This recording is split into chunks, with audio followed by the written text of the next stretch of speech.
It was last year when I moved into my new bungalow. I was 35, trying to find some peace after my breakup. I thought a quiet place would help me get back to my graphic design work. The house was modest, built in the early 90s. It looked ordinary, but the decorations left by the previous owners felt off. The neighbors seemed friendly, too close-knit for my comfort. I couldn't shake the feeling that I didn't belong. On my third night, as I unpacked boxes, I heard a soft tapping on the bedroom wall. It sounded like someone playing knock-knock. At first, I brushed it off. Maybe it was just the house settling. I wanted to focus on my work and regain my creativity. But the tapping got louder. I heard it each night. It started to feel like it wanted my attention.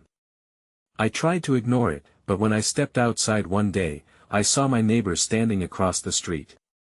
They were looking right at my house. I waved, but they just stared. My heart started racing. I hurried back inside, feeling uneasy. That weekend, I decided to plant some flowers in the backyard. I dug into the dirt and pulled out a few old toys. One was a doll with missing eyes, the other a rusty truck. Chills ran down my spine. Why were they there? It felt wrong, like I was digging up secrets that should have stayed buried. The weight of the atmosphere around me pushed down on me, making it hard to breathe. As I tried to figure out the noise, I grew more anxious. I pressed my ear against the wall, listening closely. My heartbeat drowned out everything. Then I heard it again. The tapping was louder and felt closer, like it was right behind me. I turned quickly but found nothing. The air grew thick and cold. I stood frozen, unsure of what to think. One evening, I went to the window to check outside. Those neighbors were there again, standing, staring directly at my house. I felt a knot in my stomach. I wanted to say something, anything, but my voice wouldn't come. Just as I opened my mouth, they turned and walked away, silent and in unison. I didn't understand what was happening. That night, I couldn't sleep. The tapping echoed in my head. I kept looking out the window, half expecting to see them again. I knew I should feel safe in my own home, but it felt like something was very wrong. I still think about the oddities in that house. Was it the walls that held secrets, or did the neighbors know something I didn't? All I wanted was a fresh start. Now, I can't shake the feeling that the tapping will always be there, waiting for me to answer. I still see the shadows of my neighbors when I look out the window. I feel so alone in this house. What was I thinking when I chose to move here? I just wanted peace, but I found something much darker instead. The next day, I decided to confront my fears. I needed to speak with one of the neighbors. Maybe they could help me understand the tapping and the unease settling in my chest. I picked the one who seemed the friendliest, an older woman named Mrs. Jenkins, whose garden I often admired from my window. I walked over, trying to shake off the feeling of dread that clung to me. When I knocked on her door, it opened almost immediately. Mrs. Jenkins smiled widely, but her eyes seemed to search mine, as if looking for something buried deep inside. "Hello, dear. What a lovely surprise," she said cheerfully. Her voice was warm, but an unsettling edge underlined her words. I hesitated, collecting my thoughts. "Hi, Mrs. Jenkins. I wanted to ask you about the neighborhood. It's, quite different here." Her smile faded a little. "Different? Oh, it is. But we look out for each other, don't we?" "Yes, about that. I've been hearing strange noises at night. Tapping, maybe." I cringed as I spoke, aware it sounded foolish. "Ah. Yes. The tapping. You'll get used to it." She said it like it was the most natural thing in the world, but her face twisted into a frown for a moment. "You're still unpacking, I take it?" "Kind of," I replied, my skepticism growing. I wanted her to elaborate, but she changed the subject, inviting me to join their monthly potluck dinner. Everyone will be there. You should come. It'll be good for you, she said, her eyes locking onto mine. I agreed, though a part of me was hesitant. As I walked back to my house, a chill crept down my spine. I tried to shake it off while thinking about what she said. Wouldn't I want to know more? Later that day, I went to grab my gardening tools, and when I saw a piece of paper sticking out from a crack in the wall by the garage. My heart raced as I pulled it free. It looked like a child's drawing, covered in faded colors and scribbles.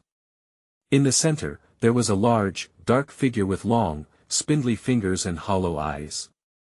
Surrounding it were smaller figures, they were drawn with bright smiles, but something about them felt wrong. I felt a tightening in my chest. What was this? An art project gone wrong? I held the drawing up, staring at it. A sense of dread washed over me, as if the figure was watching me. Suddenly, I heard it again, the knocking. It was louder now, more insistent. My instincts kicked in. I rushed inside, slamming the door behind me. The tapping continued, echoing through the house like a heartbeat. Then the lights flickered. I froze, gripping the drawing tightly. My mind raced, trying to think of what to do. I needed to find answers, but the thought of that dark figure loomed heavy in my mind. I couldn't shake the feeling that it was a warning, one I couldn't afford to ignore. Just as I turned toward the window, I spotted something outside. My neighbors were gathering again, staring at my house, their expressions unreadable. The sight of them made my skin crawl. I felt trapped, alone. All I wanted was peace. But as I looked back at that drawing, I knew I was in for something much worse. I couldn't sleep that night. The tapping had morphed into a rhythmic drumming against my walls, as if something was trying to get in.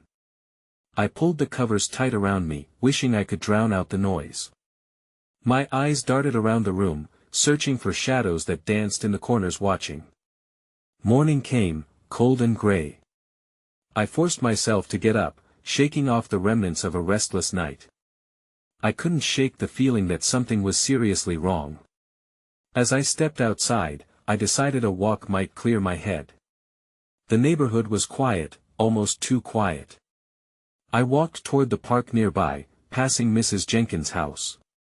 She was in her garden, meticulously pruning her flowers. When she caught sight of me, she waved, that same unsettling smile plastered across her face. "Good morning, dear. You're up early," she chirped, as if she hadn't a care in the world. "Hey, Mrs. Jenkins. I just needed some fresh air." "Ah, yes. Fresh air does wonders for the soul," she responded, her eyes twinkling. I didn't feel soothed, though. I felt exposed, like she could see the turmoil inside me. As I walked on, I couldn't help but glance back at her. She was still watching me, her hands still among her flowers, but her gaze was fixed, intense. I quickened my pace, wishing to distance myself from her prying eyes. Arriving at the park, I found a bench and sat down to gather my thoughts. My phone buzzed, a text from my oldest friend, Mia. "How's South, the new place? Heard any ghosts yet?" I laughed nervously, but a part of me wanted to tell her everything. I started typing, letting the words flow out, but I paused midway. That's when I saw them, two children on bicycles, circling the playground. They were dressed in old-fashioned clothes, as if they had rolled out of a time capsule. One girl had pigtails, while the boy wore a cap pulled over his brow.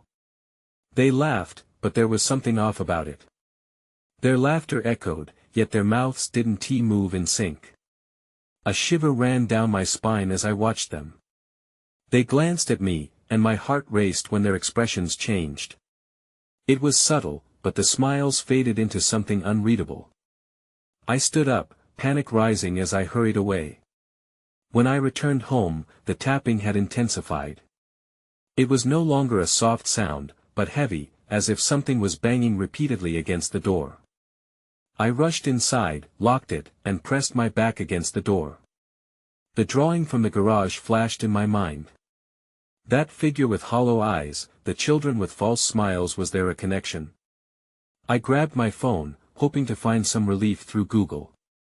Maybe I'd find a logical explanation for the noises and the strange figures. As I searched, my breath caught in my throat. The tapping shifted to a series of sharp raps. Then everything went silent. I strained to listen, my heart pounding. The air felt thick, almost suffocating. That's when I heard it. A whisper, soft at first, but then clearer, almost gleeful. "We're waiting for you." I stumbled backward, my heart racing in my chest. Drawing a chill swept through me as I realized this was just the beginning. I pressed my back harder against the door, willing myself to wake from this nightmare. The whisper still echoed in my ears, sending shivers through my body. I turned on every light in the house, desperately seeking comfort in their luminosity. Alone, I felt vulnerable, exposed to whatever was lurking just out of sight. I walked into the living room and tried to drown out what had just happened. My eyes scanned the walls, taking in the peeling paint and creaky floorboards, remnants of a house steeped in age. That's when I noticed something, a shadow I hadn't seen before, shifting on the wall. I squinted, willing it to take form, but it simply flickered like a candle about to die. Breath caught in my throat, I edged closer, feeling a pull toward the darkness. Suddenly, there was a loud crash from the kitchen. I jumped. My heart raced as I rushed in, half expecting to find a break-in waiting for me. Instead, I found a couple of dishes had toppled off the counter, shattering on the floor. "Just the wind," I muttered, trying to convince myself. I began cleaning up, but my hands trembled, and for a moment, the shards glimmered like tiny eyes, watching me. I shook my head as if to clear it and turned my attention to the mess on the floor. As I bent down, I caught a glimpse of something out of the corner of my eye, a small figure, darting past the kitchen doorway. My stomach dropped. "It's just my imagination," I whispered. But I couldn't shake the feeling that it was more than that. My heart pounded in rhythm with my fear. I stood there, frozen. The air felt heavy, charging the atmosphere with a sense of impending dread. I closed my eyes, trying to steady my breathing. That's when the whisper came again, this time louder. "Come play with us." It was impossible to remain calm. I bolted back into the living room, desperate to escape. My phone rang, snapping me out of my panic. I grabbed it, relieved to see Mia's name flashing on screen. "Mia, I need your help," I blurted, my voice shaking. "Something's wrong in this house. Are you okay?" she asked, concern rising in her tone. I quickly recounted the tapping, the children, the whispers. She listened, but each pause felt like an eternity. "Do you want me to come over?" she asked when I finally finished. "Yes, please. Right now," I pleaded, as a wave of sudden loneliness crashed over me. I didn't want to be alone any longer. "All right, I'll be there in 20, she replied. After hanging up, I turned to face the hallway. That shadow was still creeping across the walls, almost beckoning me. My eyes darted back to the kitchen. The hairs on my neck stood on end. I had to do something. Suddenly, I heard soft giggles from the hallway. I clenched my fists, ready to confront what was coming. But then, silence fell heavy once again. I was not alone. They were waiting for me. I backed away, heart racing, and that's when I saw it, a small, dusty toy lying on the ground, forgotten. A red spinning top, nestled among the broken pieces of what had once seemed like home. My breath caught again. Who had left it here? And why did it feel so familiar? Before I could ponder more, my phone buzzed again. A message from Mia: "I'm outside." Just as relief washed over me, I heard a soft voice behind me, sweet and innocent. "Don't leave us." I turned, my heart pounding, but the hallway was empty. The game was just beginning. The moment I turned back toward the living room, I felt a chill wrap around me, as if the shadows had thickened in my absence. I rushed to the front door, my heart racing as I glanced back over my shoulder one more time. The hallway seemed to twist in on itself, flickering shadows barely visible just beyond the edge of the light. I yanked the door open and stepped outside, relief flooding me as I spotted Mia's figure approaching on the porch. Her expression shifted from concern to alarm as she took in my wild eyes. "Are you okay?" she asked, her voice low but urgent. "No. I mean, I don't know," I admitted, the words coming out in a rush. "There's something wrong in there. I can't explain it." "Let us go in together," she said firmly, stepping inside first. I hesitated, but I couldn't let fear hold me back. I followed her inside, every nerve in my body still on edge. The house loomed around us, its familiar creaks now amplified by the adrenaline coursing through me. We moved slowly, and I found myself glancing at the kitchen floor. The shards from the broken dishes were still scattered about, but the little red spinning top was now missing. My heart sank. Had I just imagined it? "Do you smell that?" Mia asked, brows furrowing. I nodded, wrinkling my nose. A faint, sweet scent hung in the air, like cotton candy mixed with something sour. It felt out of place in the empty house.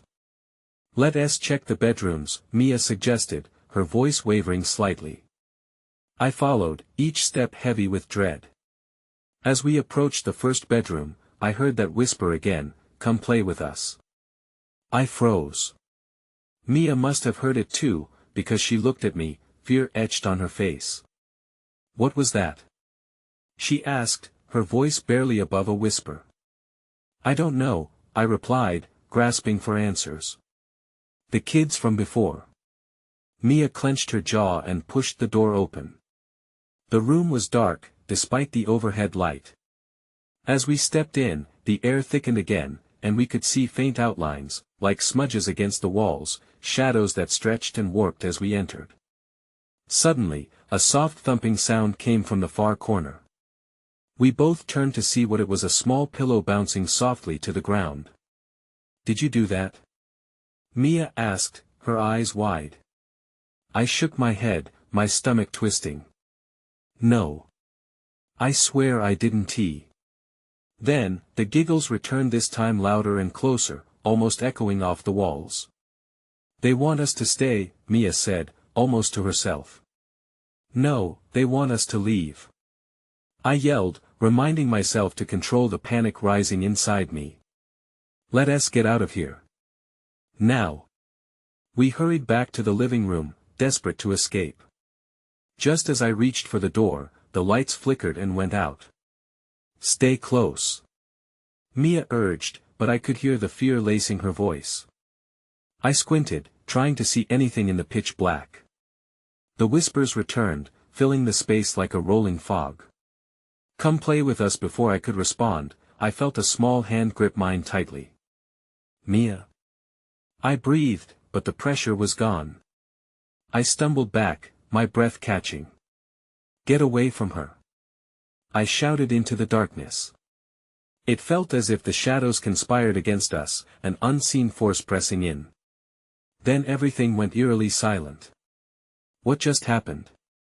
Mia asked, her voice trembling, but I had no answers. In an instant, I realized we were no longer alone. The silence hung thick around us, making it hard to breathe. My heart pounded as I strained to see anything in the dark. "What is happening?" I whispered, wishing I could shake the fear that clung to my skin. Suddenly, a low hum filled the room. It started as a quiet buzz, then grew louder like a swarm of insects. I grabbed Mia's arm, feeling her stiffen beside me. The sound wrapped around us, filling every corner, and the whispers melded into it, the children's voices echoing, "Come play with us, come play, we need to get out of here," I said, my voice barely above a whisper. Just as I took a step back, I stumbled against something soft.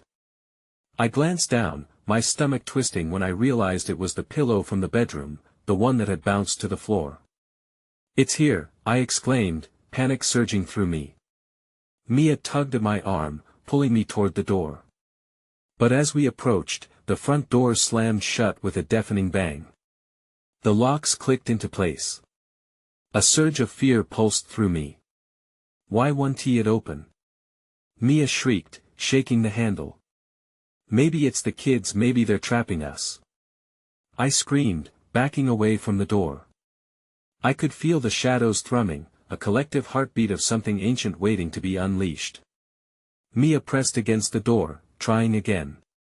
Help me. She begged, but there was nothing I could do. It was like the house was breathing, its intent malicious. Look. I pointed as I noticed the shadows moving along the walls, swirling like dark smoke. They formed shapes, tiny figures darting just out of reach. Mia, stay back. I shouted. The last thing I wanted was for her to get too close. I felt the room closing in on us, and the air felt electric. Then, a light flickered back on, and I shielded my eyes from the sudden brightness. We were still trapped. But at least we could see. My breath hitched as I looked around. The children stood there, just beyond the edge of the light, 3 figures, their faces pale and blank, staring at us, eyes wide and unblinking. We want to play, one said, tilting its head to the side. The other 2 laughed, a high-pitched sound that sent chills coursing through my spine. No. Get away from us. Mia shouted, stepping in front of me. The figures flinched, as if my words had struck them like a slap. For a moment, they appeared bewildered, and then they advanced, their laughter trailing off, replaced by that insistent whisper, "You can't leave." I felt a new surge of determination. We have to find another way out, I said, glancing at Mia. Before I could move, the temperature suddenly dropped, and I could see our breaths hanging in the air. That way. Mia pointed toward the kitchen. The back door. Without thinking, we dashed toward the kitchen, my heart pounding harder than ever. I could hear the whispers growing louder behind us, and the shadows closing in. Then, just as we reached the kitchen, we stopped short. The back door stood wide open. That's when I saw it, a figure standing at the threshold, silhouetted against the moonlight. It was a woman, her hair long and dark, and she was smiling. A cold dread washed over me. "Come play with us," she whispered, her voice echoing the laughter of the children. I turned to Mia, but she was already moving toward the open door. A feeling of terror gripped me. "Mia, no!" I yelled, but my voice was swallowed by the night. As I stood frozen, the woman beckoned her closer with a crooked finger, and the kitchen faded into darkness around me. I couldn't just stand there. I sprinted toward Mia, hoping to reach her before it was too late. But as I ran, the shadows seemed to thicken, stretching out like hands trying to pull me back. "Mia! Stop!" I shouted again, desperation flooding my voice. Mia paused, a long breath escaping her lips as if she were trying to resist an unseen force. "It's okay," she replied, her tone oddly serene. She looked back at me with wide eyes, and I could see the struggle in her expression. "It's just a game, no." I forced the word out, the fear lending strength to my legs. I reached her just as she was about to cross the threshold. I grabbed her arm, yanking her back. The moment our hands touched, the world around us warped. The bright moonlight flickered, and the kitchen lights flickered along with it, sending a dizzying wave through the air. I stumbled, trying to regain my balance. "What was that?" Mia gasped, her eyes flitting to the open door, then back to me. "I don't know, but we have to get out of here." I insisted, my heart racing, and I pulled her away from the door. Just as we turned, the laughter of the children echoed through the kitchen, filtered through the walls like a cruel melody. They weren't done with us yet. The shadows writhed, forming darker shapes that whispered our names, taunting us. "Help us," the spectral voice sang sweetly.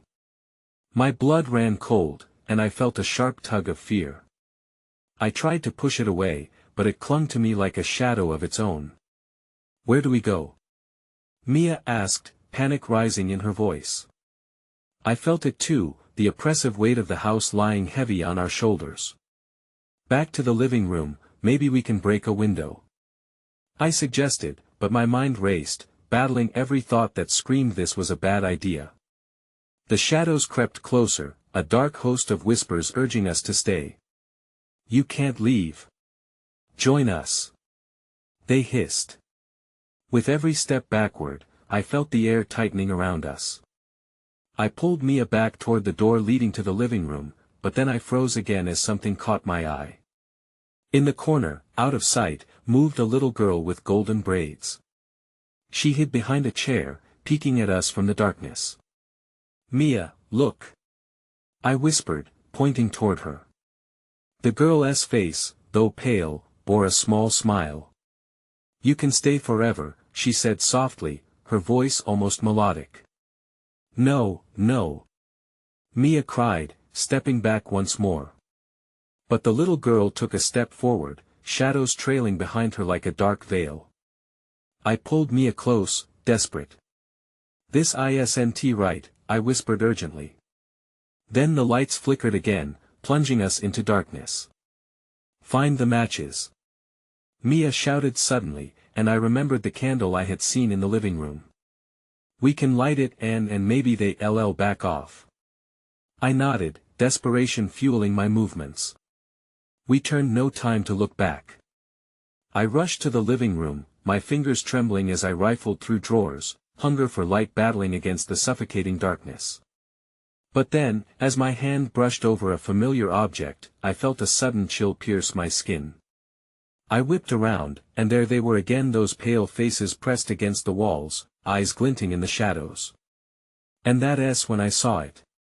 At the center of the room, a doll lay on the floor, its eyes wide and unblinking, staring right at me. It was a mirror of the children. Mia, I gasped, we have to leave now.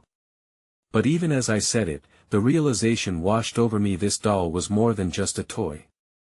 It felt like a tether to this world, and now I knew we weren't only playing a game. Darkness wrapped tighter around us as the whispers grew into a roar. The walls seemed to close in, and I knew our time was running out. I had to think fast. I grabbed the doll, its cold surface sending a shiver through my hand. Mia. Look. I shouted, desperation propelling me. This doll, it's like them. Mia leaned closer, her eyes narrowing as she allowed herself to inspect it. What do you mean? It looks just like the girl. Her voice wavered, fear creeping back in. No, not just like her. I think it's connected to the kids. The whispers grew louder, wrapping around us like a malevolent fog. We need to destroy it. Mia hesitated, her gaze flickering between the doll and the darkened door. But what if it's all they want? I was losing my grip on the moment. No, Mia, this isn't a game. They want to keep us here like they are trapped. But before I could drop the doll, the lights flickered again, and a rumble of laughter echoed through the room. The children's voices were now mingled with something lower, a growling sound that sent icy fingers down my spine. Help us, they teased, taunting, playful. Let us just light the candle. Mia pleaded, scrambling to find anything else in the chaos. It can't hurt. I nodded quickly and pushed the doll into her hands, instinctively knowing I needed both together. Light it. Now. She fumbled through the drawers next to us, her breath hitching when something brushed against her arm. I think I found matches. She exclaimed, pulling them into the dying light. At that moment, the shadows lurched forward, spilling onto the floor like ink. I felt the room throb with an oppressive energy. A cold wind whipped around us, extinguishing the last flickers in the corner. Mia! I shouted, panicking as the floorboards groaned beneath us. Hurry! Desperation clawed at me, and I thrust the doll toward Mia, who was striking the match. The flame hesitated before flaring to life. Just light the candle. I shouted, my hands shaking. We need the light. With rough breaths, she finally struck the match against the box, the flame sputtering to life. Her hands shook as she leaned toward the nearby candle. Just as her fingers touched the melting wax, everything shifted. The laughter morphed into screams. Chilling wails reverberated off the walls, and the shadows ballooned, closing in around us. I could feel something pulling on my shirt, holding on as if I were being dragged down. The doll tumbled from Mia's hands, rolling away into the darkness. I reached out, wanting to grab it, but the shadows surged forward, blocking my path. I was thrust backward, the force feeling almost alive. "Mia!" I yelled, but she was quickly fading from my view. Then, out of the chaos, I heard a second voice, deeper and rasping, edging closer as it whispered, "Stay with us." Panic surged through me, and I fought against the pull, retreating toward the door. "We've got to go. Now." But Mia was frozen, staring into the dark. "The candle!" she cried, panic-stricken. "It's gone." That's when I saw it again. The shadows flickered, and between them, I glimpsed the doll's eyes glinting, a last warning as it seemed to pull in every ounce of light. "Don't look away, Mia," I shouted, moving back as I felt the darkness reach for me. But it was too late. Everything went black. The unseen presence closed in, drowning out all sound except for my heart pounding in my ears. With a frantic surge, I felt for Mia's hand and grabbed it. "Run!" I urged, but as we stumbled toward the door, a cold grip wrapped around my wrist. Someone was holding me back. "Where are you going?" A child's voice melted through the darkness, weaving through the chaos. I turned. The way forward was dim, shadows swirling like smoke in every direction. And behind us, I felt the echoing laughter of the children begin again. But this time, it felt different. I knew they wanted me to look like I was missing something. Something far more than just the light. In that pitch-black void, confusion gripped me. I could barely make sense of where I was or what was happening. The laughter echoed in my ears, twisting it into an eerie symphony. I yanked at my wrist, but the grip only tightened. "Mia!" I shouted again. "We have to go now." But it was useless. My heart pounded in my chest as I felt the presence draw closer, its icy breath brushing against my neck. Then the child's voice spoke again, softer now, almost sweet. "Don't you want to play?" "No," I shouted back. I dug my heels into the floor, pulling against whatever held me. I needed to get Mia away from here. I needed to find light. "Mia!" I called again, but panic grew within me as silence enveloped her. Where was she? I couldn't let this darkness have her. Suddenly, through the dark, I caught sight of something moving. A figure, small and slight, with glowing eyes peering through the overwhelming shadows. I squinted, longing for clarity, but the more I looked, the more the figure morphed into countless shapes, each trying to drag me closer. "Let her go!" I roared, pulling with every ounce of strength. The grip on my wrist slackened for a split second, just enough for me to break free. I lunged into the blackness, hoping to find Mia somewhere within it. It felt endless, like running through a thick fog. I stumbled and fell, scraping my palms against the cold, hard floor. I called out for her again, frustration boiling over. "Mia! Where are you?" As I got back to my feet, a flicker of light caught my attention. A glimmer, like a firefly flitting through the darkness, danced ahead of me. A desperate hope ignited within me. I took off after it, dodging unseen obstacles, my pulse racing. Maybe it was the candle, or maybe another sign of hope. But as I ran, the laughter turned into a cacophony of whispers, 1,000 voices cascading over one another. "Come find us. Stay with us." I forced myself to focus on the light. It shone brighter, revealing outlines of walls around me. My eyes adjusted quickly, and I saw it was a window far down the hall. With renewed strength, I pushed forward. If only I could reach it. As I neared, the glimmer vanished, leaving behind a chilling void. I skidded to a stop, heart sinking. I wasn't moving toward freedom. I was just another victim of their game. Then I heard a soft wail from behind me. Help! The voice was unmistakable, full of despair. It was Mia. Whipping around, I called her name, but there was no answer except for an echo of my own panic. In that moment, a wave of realization crashed over me. The doll, I whispered, knowing it was the key. Somehow, it was connected to her cries, to everything happening now. But then, a figure emerged from the shadows. Tall and wide, it loomed. My breath caught as I recognized the shape, its eyes gleaming impossibly bright. It wasn't just a child anymore, it was something far darker. Join us, it insisted, voice smooth like oil but cold like ice. No. I shouted again, fear clawing at my throat. Where's Mia? Instead of answering, the figure stepped closer, cold air spiraling around it. I felt trapped between its presence and the darkness behind me, and in that moment, I understood the doll wasn't just connected. It was controlling everything. I turned, my mind racing as I searched for some way to break this nightmare. But then I heard another laugh, a familiar laugh echoing from behind the figure. The shadows twisted as it stepped back, revealing a path. Fear seized me, but I knew I had no choice.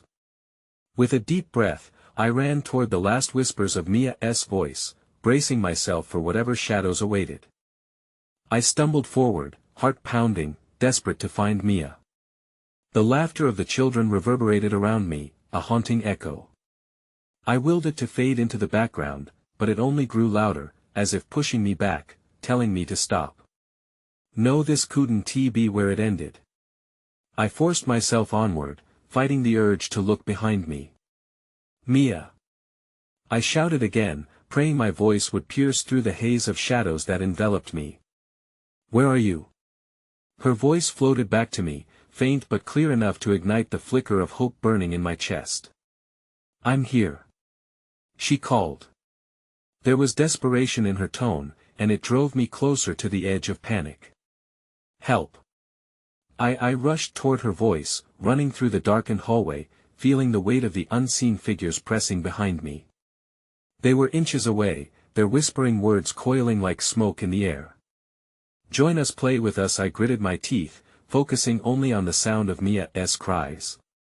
Finally, I emerged into a room filled with dim light, the oppressive shadows seeming to recede for a moment. It was a dull glow, but it was enough to spot Mia standing by the window, her expression one of horror. Mia! I cried, and she turned, eyes wide with fear as she rushed into my arms.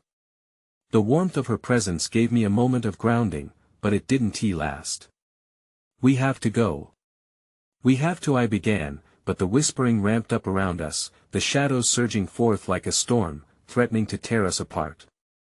Come play with us, the voices snaked through the air again, almost pleading. It wants us. Mia shouted. We can't give in. Her breath was shaky, panic sizzling under the surface, but her determination resonated with me. I glanced around the room. It was filled with trinkets and toys, remnants from childhood, everything echoing eerily with the same sense of nostalgia. But then I saw a single candle standing atop a dusty table in the corner, flickering weakly as shadows wavered around it.